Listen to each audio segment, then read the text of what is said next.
నమస్కారం. నా పేరు బైరు శేఖర్, బీసీ పొలిటికల్ ఫ్రంట్ రాష్ట్ర కన్వీనర్. మేము రేపు 10వ తారీఖు నాడు ఈ దేశ ప్రధాని నరేంద్ర మోడీ గారు వస్తున్నటువంటి రాకను స్వాగతిస్తూ పొలిటికల్ ఫ్రంట్గా, బీసీ పొలిటికల్ ఫ్రంట్గా నిత్యం బీసీల గురించి ఉద్యమాలు పోరాటాలు చేస్తున్నటువంటి మా ఆర్గనైజేషన్ మరి నరేంద్ర మోడీ గారిని మేము ప్రశ్నిస్తూ ఉన్నాం. ఎందుకంటే బీసీలకు చేసినటువంటి మేలేంటి? మీరు ఈ మూడోసారి కూడా గెలిచిన తర్వాత కూడా బీసీలకు ఎలాంటి చట్టాలు చేసిరు? బీసీల అభివృద్ధి గురించి మీరు తీసుకున్న చర్య లేదు. ఎప్పుడైతే భారతీయ జనతా పార్టీ 2014లో నరేంద్ర మోడీ గారు ఒక బీసీ బిడ్డగా మాత్రమే, బీసీ ఐడెంటిటీతోనే ప్రధానమంత్రి గెలవడం జరిగింది భారతదేశంలో.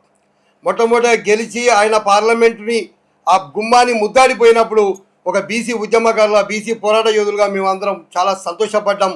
ఇంతకాలానికి 70 ఏళ్ల తర్వాత ఒక బీసీ ఈ ప్రధానమంత్రి అయితే సంతోషపడ్డాం. కానీ ఏం చేసిరు నరేంద్ర మోడీ గారు? బీసీ ప్రధానమంత్రి అయినా మేము సంతోషపడితే బీసీ కార్డుతోని ఈ దేశంలో రాజ్యాధికారంలోకి వచ్చిన బీజేపీ పార్టీ ఎవడు అడగకుండానే ఈడబ్ల్యూఎస్ రిజర్వేషన్స్ తీసుకొచ్చి బీసీల యొక్క రాజకీయ, విద్య, ఉద్యోగాల మీద, బతుకుల మీద మన్నుపోసినటువంటి పార్టీ బీజేపీ పార్టీ. ఎవడు అడిగిన మిమ్మల్ని ఈడబ్ల్యూఎస్ రిజర్వేషన్స్ తీసుకురమ్మని? అనేక సందర్భంలో 70 ఏళ్లుగా బీసీ సంఘాలు, ఆర్గనైజేషన్స్ పోరాటాలు, ధర్నాలు, రాస్తారోకులు, ధర్నా చౌకులో, ఢిల్లీలో ఎన్ని ఉద్యమాలు చేసినా కూడా కనీసం బీసీల రిజర్వేషన్ పెంచే విషయంలో చిత్తశుద్ధి లేని మీరు ఈడబ్ల్యూఎస్ రిజర్వేషన్స్ని వెంటనే ఇంప్లిమెంట్ చేసి అప్ టు 10% అంటే ఈ రాష్ట్రంలో ఉన్న కాంగ్రెస్ పార్టీ, ఈ రాష్ట్రంలో ఉన్న బీఆర్ఎస్ పార్టీ, ఈ రాష్ట్రంలో ఉన్నటువంటి ఈ పార్టీలు వెంటనే 10% ఇంప్లిమెంట్ చేయడం జరిగింది. ఈ రాష్ట్రంలో 11% ఓసీలు ఉంటే అందులో 8% ఆర్థికంగా బాగా అభివృద్ధి చెందిన వాళ్ళు ఉంటే అందులో 3% ఆర్థికంగా వెనుకబడ్డ వాళ్ళు. 3% ఓసీలకు, ఆర్థికంగా వెనుకబడ్డ వాళ్ళకు 10% ఈడబ్ల్యూఎస్ రిజర్వేషన్స్ ఇస్తే ఇప్పుడున్న ఉద్యోగాలలో 52% ఉద్యోగాలు కొట్టుకోవడం జరుగుతుంది ఓసీలు. ఇంత దుర్మార్గమైన చట్టాలు చేసి ఈరోజు తెలంగాణలో ఏ ముఖం పెట్టుకొని మీరు మీటింగ్ పెట్టడానికి వస్తున్నారని మేము అడుగుతూ ఉన్నాం.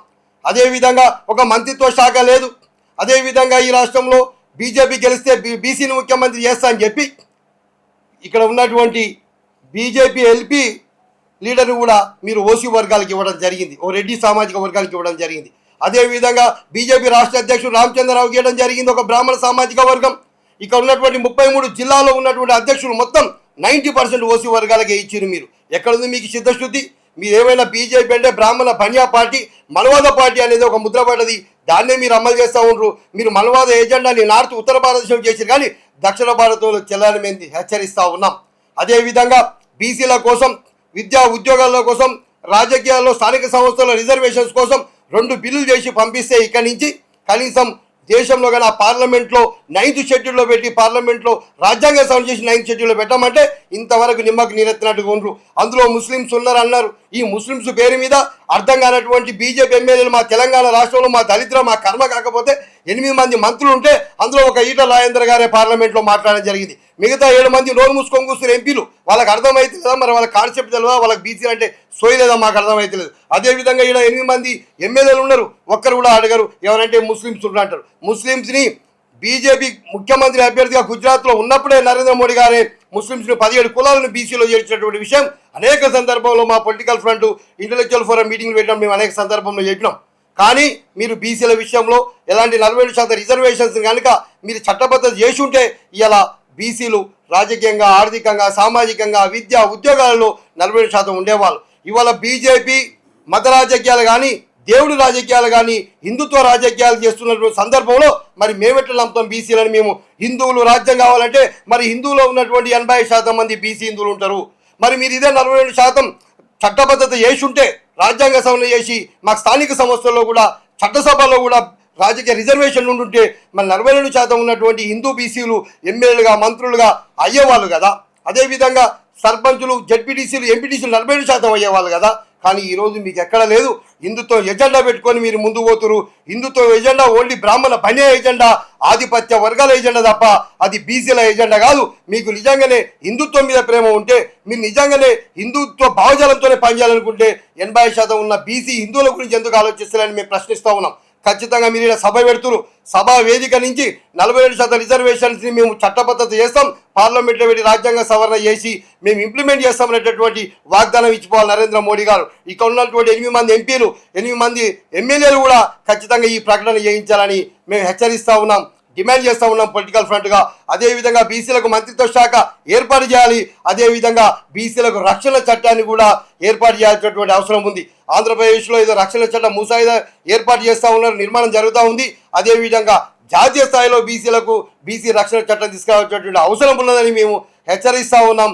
ఇంకోటి కూడా ఏం చెప్తా ఉన్నామంటే, బీసీలకు ఏదైతే స్పష్టమైన ఎజెండా బీసీల రాజకీయ, ఆర్థిక, సామాజిక అభివృద్ధి గురించి, బీసీలకు చట్టసభలో రిజర్వేషన్స్ గురించి మీరు ప్రకటన చేస్తే తప్ప మన మిగతా వచ్చే 2029లో 28లో ఒంటె పెదవులకు నక్క ఆశపడ్డట్టు, తొడేలు ఆశపడ్డట్టు ఉంటే ఇది ఉత్తర భారతదేశం, బెంగాల్ కాదు బిడ్డ, ఇది తెలంగాణ రాష్ట్రం, దక్షిణ భారతదేశం.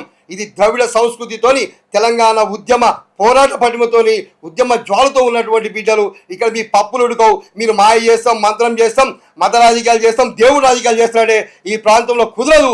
బీసీలకు స్పష్టమైన ఎజెండా చేసిన తర్వాతనే మీరు ఇక్కడ జెండా ఎగరేయగలుగుతారో ఏం చేస్తున్నారో మాకు సంబంధం లేదు, కానీ బీసీల విషయంలో ఒక స్పష్టమైనటువంటి ప్రకటన చేసిపోవాలని హెచ్చరిస్తూ ఉన్నాం. ఏదైతే మేము నిన్ననే బషీర్బాగ్ ప్రెస్ క్లబ్లో మా political front chairman Balaraju Goud గారి ఆధ్వర్యంలో, అదే ఇంటెలెక్చువల్ ఫోరం చిరంజీవి గారి ఆధ్వర్యంలో నిన్న మేము ప్రెస్ మీట్ పెట్టడం జరిగింది. 10 డిమాండ్లో కూరుకున్నటువంటి ఒక లేఖను విడుదల చేయడం జరిగింది. ఖచ్చితంగా ఇక్కడ ఉన్న ఎంపీలకు, ఎమ్మెల్యేలకు కూడా ఇస్తాం. దాని మీద మాట్లాడి చర్చించి ప్రకటన చేయించి పోతే కనుక మీకు గౌరవంగా ఉంటుందని చెప్పి ఒక బీసీ ప్రధానమంత్రిగా, ఎంత కాదనుకున్నా అయినలో కాదనుకున్న బీసీ కాబట్టి ఖచ్చితంగా బీసీ ప్రధానమంత్రిని గుండె ఆహ్వానిస్తున్నాం, ఆయన గౌరవిస్తూ ఉన్నాం. బీసీ ప్రధానమంత్రి ఉన్న గర్వంగా ఉన్నది. బీసీలకు ఏం చేయకపోవడం వల్ల బాధాకరంగా ఉందని తెలియజేస్తూ సెలవు తీసుకుంటాం.